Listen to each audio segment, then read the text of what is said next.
Itang nakalap, mga minamahal, na itong si Erwin Tulfo ay nagbabala na sa gumagawa ng peking Blue Ribbon Committee hearing. Oo, sa peking hearing. Kumbaga binabalaan na, mga minamahal, ni Erwin Tulfo itong si Marcoleta, itong si Cayetano, dito sa mga peking hearing nila.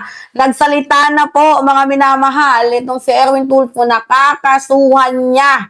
Oo, itong mga gumagawa ng peking testimony, peking witness, peki at modus na hearing, kakasuhan ni Erwin Tulfo. Kaya mag-antay kayo. Dahil bukod sa kaso ninyo na dati pa, madadagdagan na namang muli.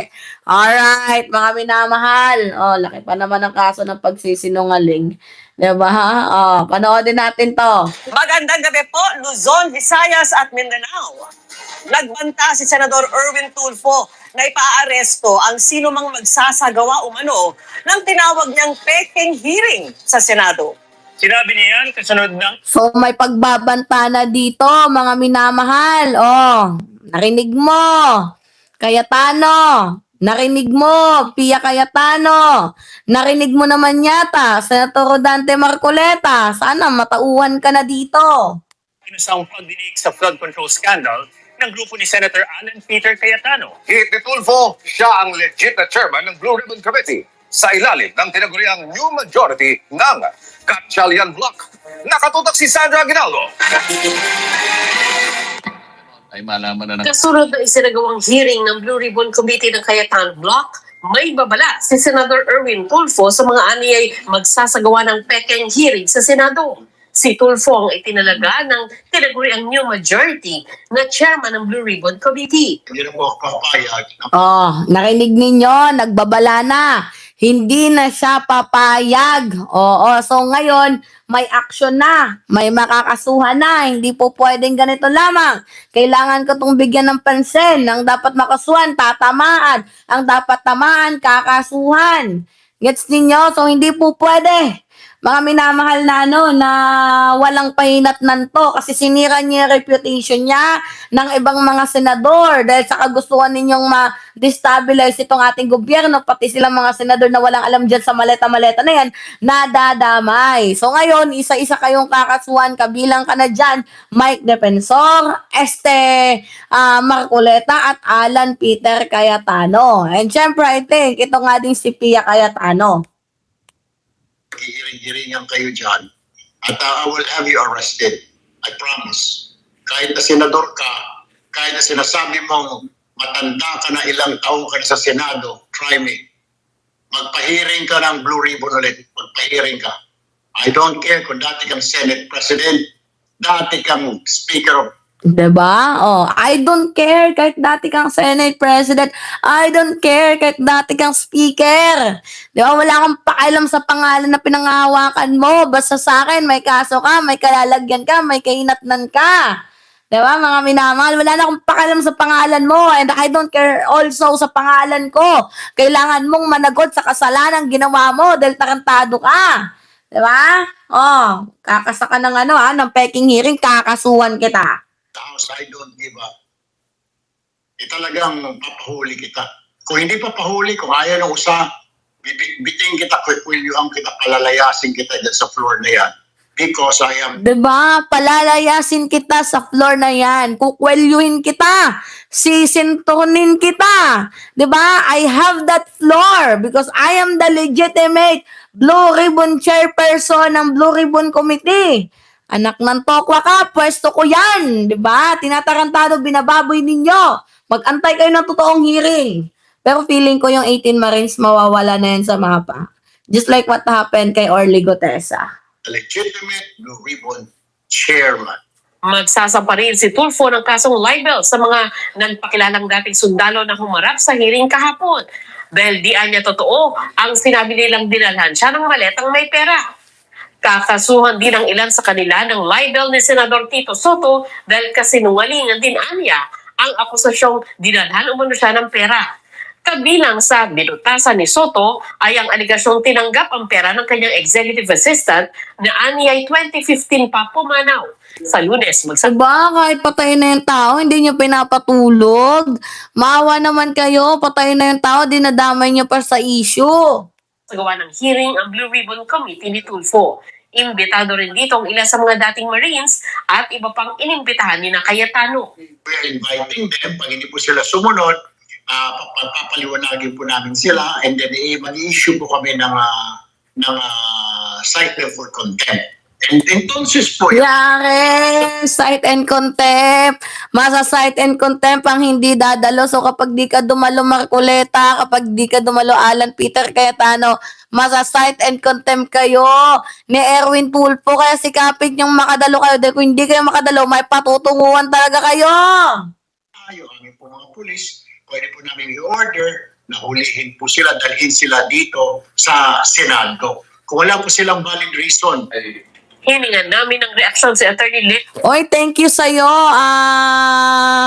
Roger Mabait, sa ating mapagmahal na moderator, na nagpapalipad sa atin. Baligod, ang abogado ng mga ex-Marines pero wala pa siyang tugon.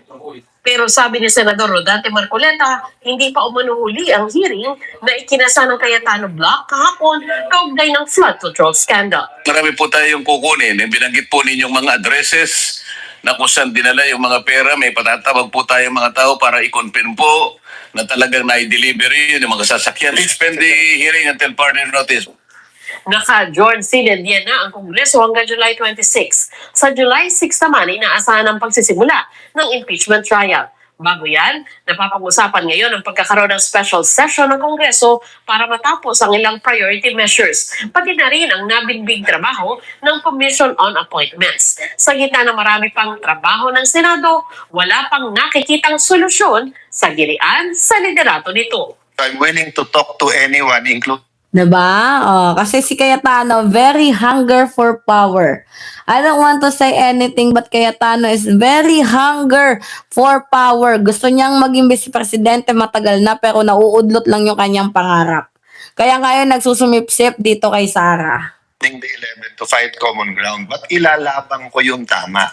Pati yung Senate presidency. Ha? We're not going to give up. Kung nais silang i-question, dali nila sa korte. Maraming mga law deans na naglabas na ng statement, no, sinusuportahan ang ating posisyon. Legitimacy has already been recognized by the Office of the President, by Malacanang, by the House of Representatives. Usap-usapan naman ngayon ang tagpong ito kahapon ng diskusyong ito ni Senadora Loren Legarda at DILG Secretary John Vic Rimulya. So tingin nyo kay John Vic may tiwala pa tayo? Walang ganon! Walang naniniwala na dito kay John Vic! Diyos ko! Dito sa amin, parang sila. Okay.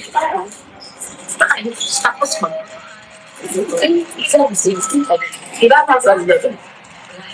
Nang tanungin namin si Remulla, sinabi nitong nile-lecturean siya ni Legarda kaugnay sa interpretasyon ng majority sa Senado. Noong mga oras na yun, may media na malapit sa kanila na nakita naman ni Legarda. Sabi ni Remulla, tumahimik na lang siya at tumango. Sinusubukan pa naming makuha ang Mga obstructionist talaga, no? Mga minamahal. Kaya tama lang tong gagawin ni Erwin Tulfo. 'Di ba? Kasuhan ng gusto yan. Oo, yung mga hudas dyan sa Senado. 'Di ba? Actually, very quite interesting to. Abangan natin tong kasuhan na yan, mga minamahal. 'Di ba? Lawmakers and legislators should be lawyer. So they have a full knowledge of our Constitution. I bet to disagree. Kasi if puro lawyers lahat, what about the health? What about the education sector? So, kailangan mayroong mga taong hindi lang basta may alam sa batas. Dapat may alam din sila, for example, sa financial. For example, may alam din sila sa education para hindi tayo nalileft behind. Kasi parang ganito lang yan. Nagpa-singing contest ka, tapos yung mga contestant, yung mga judge, mga danceries. So, yung titingnan lang nila sa mga mga contestant kung sino yung mga mabubulaklaking yung suot. Parang ganon. So, dapat it should be fair and balanced. Yes, I want na all of the senators should be lawyer, but I want also a senator na wholehearted yung puso niya, yung dedication niya. For example, isa siyang doktor, at least na-feel niya yung empathy, yung nakaramdaman ng mga doktor, or else teacher, para alam niya yung nakaramdaman ng mga teachers, yung pagod, 'di ba? Pero kailangan din natin yung may alam sa batas. Wag naman yung artista. Pagod na tayo sa artista, 'di ba? Mga minamahal. Nakakapagod yung artista, Diyos ko. Wag na tayo umabot sa punto na may another artista na naman na elect na napapagod na tayo doon sa mga ano na 'yan, sa mga what do you call this, mga minamahal, sa mga artista na 'yan. Ang hirap ng pumatol. Tingnan nyo naman yung nangyari diyan kay Robin Padilla, 'di ba? Mga minamahal. Oh, so wala nang wala nang dapat pag-usapan pa diyan. So ngayon dito tayo. Si Loren Legarda, pag-usapan natin mga minamahal. Dahil abay mukhang napapansin po natin na parang nakatanggap nga, 'di ba, ng maleta itong si Loren Legarda. Can you imagine? Yung 'di ba doon pa lang sa part na tinawag ni Loren Legarda na, sige, bigyan natin ng magandang pagbati ng ang mga bayani. Doon pa lang sa part na sinabi ni Loren Legarda na batiin natin ng magandang pagbati itong mga bayani natin, yung 18 Marines. Doon pa lang sa part na yun yung tinawag mong bayani. So, hindi ba kayo nagtataka, mga minamahal, na tinawag ni Loren Legarda na bayani yung 18 Marino na walang ibang ginawa kundi mang chismis, mag-trouble, gumawa ng trouble dyan sa Senado, tas tatawagin mong bayani, and after all, aalis ka doon. Hindi ka magpapakita, nilayasan mo. So ano yung iisipin namin? Totoo nga bang nakatanggap ka, Loren Legarda, ng pera galing sa maleta ng 18 Marines? Kasi tinawag mo silang bayani, tapos eventually, sinabi na nakatanggap ka ng pera pero wala kang reaksyon.